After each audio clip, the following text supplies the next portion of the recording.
Haze of Mellow Dopamine by Harvesting Cosmos, a general audience fanfic with no archive warnings, with fandom tags for Batman, all media types, and Superman, all media types, with the relationship tag Clark Kent / Bruce Wayne, with additional tags for character study, Kryptonian biology, Kryptonians can purr, cuddling and snuggling, literally sleeping together, established relationship, autistic Bruce Wayne, fluff, good parent Bruce Wayne, alien biology, domestic fluff, and developing relationship.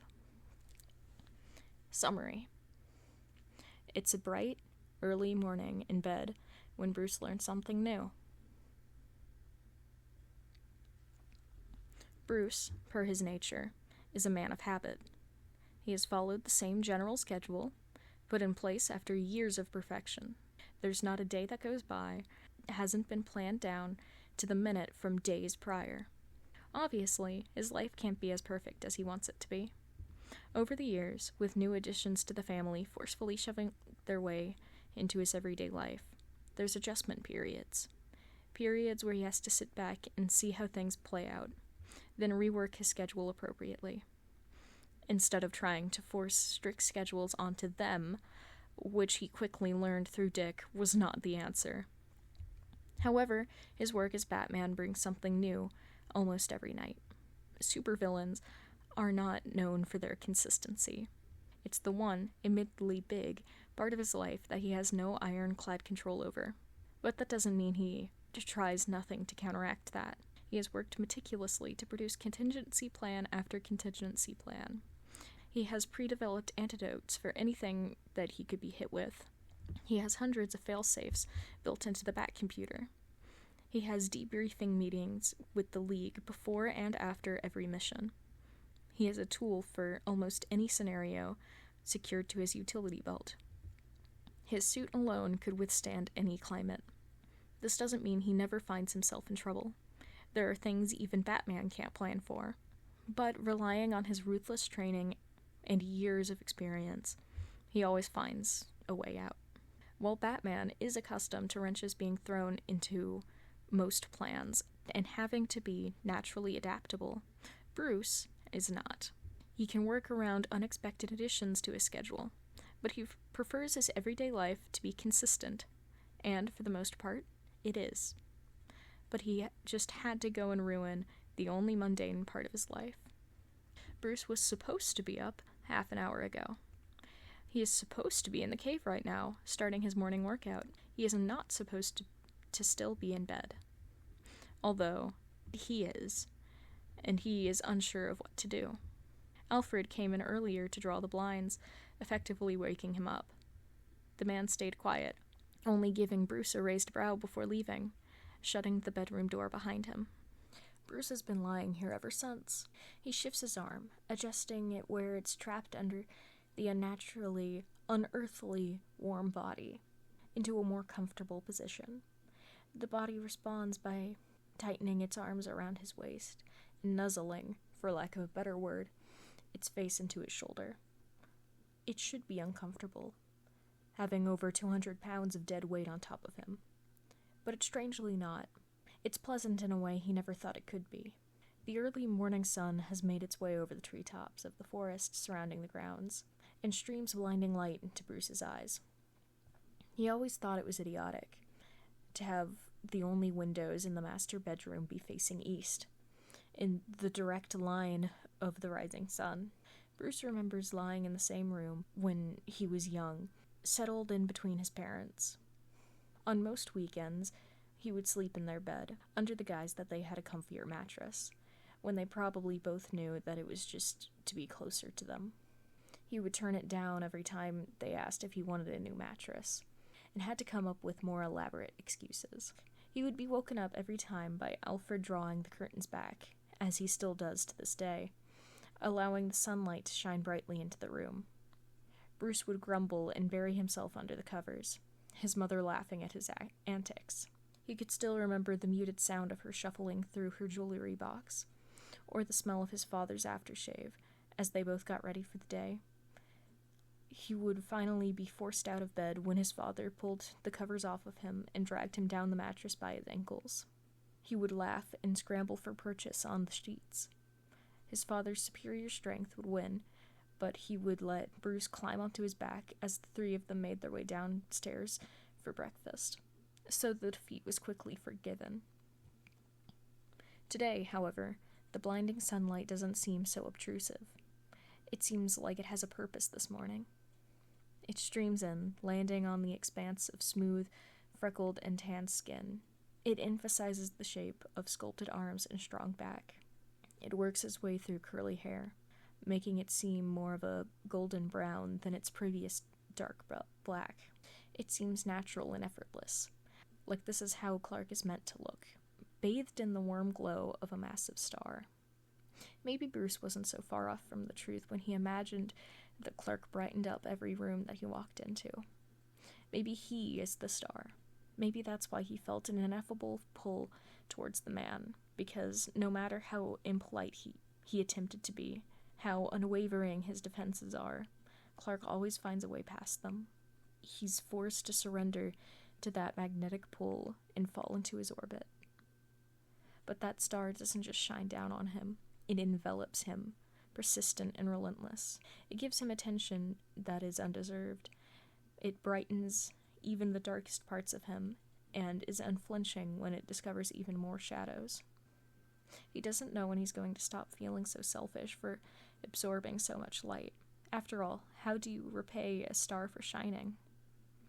Bruce breathes out a long, quiet sigh. He watches as the expansion and emptying of his lungs slightly moves Clark up and down in slow waves.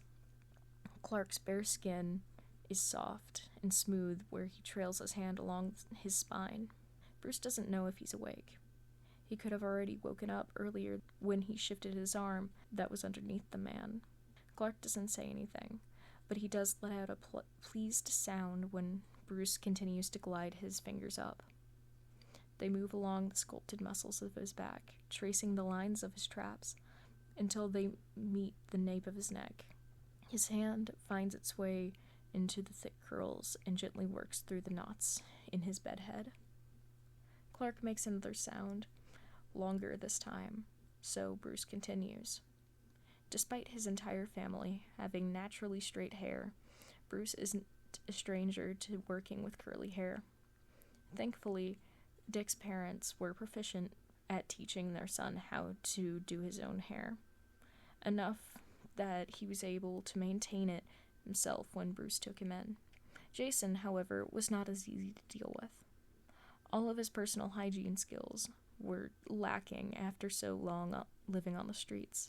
Without steady access to running water, his hair was a frizzy, matted mess, and, after weeks of groveling for his trust and finally being given permission to help him, it was a learning curve for both of them. Jason knew how to wash his hair, but keeping the curls from turning frizzy and knotted was a puzzle for both him and Bruce. It took a lot of trial and error, testing out a variety of products and methods to find a routine that worked best. Some of his best memories with Jason consisted of him sitting on the edge of the bathtub as he runs conditioner through Jason's hair, listening to the kid ramble about his day at school. Now, carding through a head full of curls, the only sound he could hear was Clark's soft breathing as he brushes against his chest. Bruce cranes his neck to press a kiss to the crown of his head, purposefully soft and barely there. Clark gives a low hum, a hum that stutters along with his breath. Bruce freezes, but Clark continues, and then it stutters again, and again. Bruce blinks, looking down at Clark's face, completely lax with sleep, as the man starts vibrating? It's small, hardly noticeable if he wasn't laying on top of him. Bruce slowly returns to running his fingers through his hair. The vibrating ramps up, and that's when he realized that Clark's not vibrating. He's purring. He's rumbling like an engine against his chest. Bruce can feel it along his rib cage, and it vibrates through his entire body. It's only through the fact that he has known Clark for years and experienced firsthand the wide array of abilities and occasional odd quirks that stops him from being alarmed. However, he can't help but feel a little perplexed. Then again, he should have expected that dating an alien would bring, well, unexpected situations. He racks his brain for any instance where he has seen Clark purr before, or even act remotely more feline than a human would. And he comes up blank. Well, he has always been overly affectionate, and very eager to maintain physical contact whenever they are in close proximity, as seen by their current position. Now that he's looking back on it, maybe those times when Clark rubs his face against Bruce's neck, or tries to curl up on top of him, even though he's noticeably too large to achieve that, has more of a biological reason behind it, rather than him only wanting to be closer to Bruce.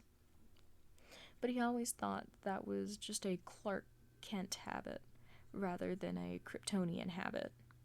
As Bruce keeps his hand moving through soft hair, the purring slowly and steadily grows in intensity and volume until it reaches a plateau. It's overwhelming and distinctively loud, considering how close they are, but it's not uncomfortable. It feels like a full body massage as it seeps into his muscles and stiff joints from being in the same position for so long. He wonders if the strength behind the rumbling comes from the fact that Clark is much larger than a standard house cat, or perhaps it's an unforeseen side effect of his enhanced vocal cords and lungs. Did Kryptonians evolve from a species similar to felines? Did Krypton even have cats? Were species with the ability to purr more common on Krypton than they are Earth? And why has this skill never been brought up before? Did Clark only purr in his sleep, and therefore not know that he possessed the ability? But he has done countless hours of research on his culture and biology. He must have come across it before, right? Bruce naturally has several questions he's burning to get answered. But to get those, he would have to either wake Clark or somehow slip away and get into the cave, which would also probably rouse him. If Clark woke up, then the purring would most likely be halted. The purring is quite nice, so Bruce stays where he is. He can feel the effect it has on his perpetually sore muscles and joints. It rumbles through him, stretching from his right rotator cuff that was torn during the early years and never quite healed right, down his spine that is held together with metal screws. It soothes his aching and bruised calf that got grabbed the other night by one of Nigma's handsy robots. God, he could get used to this. The melodic vibrations are relaxing enough to make him forget the fact that he was supposed to be out of bed almost an hour ago. He'll have to give Lucius a call, tell him he's going to be late to the office. He owns the company, though. Surely he's allowed some leniency. He's warm from the space heater using him as a pillow. He's comfortable in the rich, fine cotton sheets surrounding him.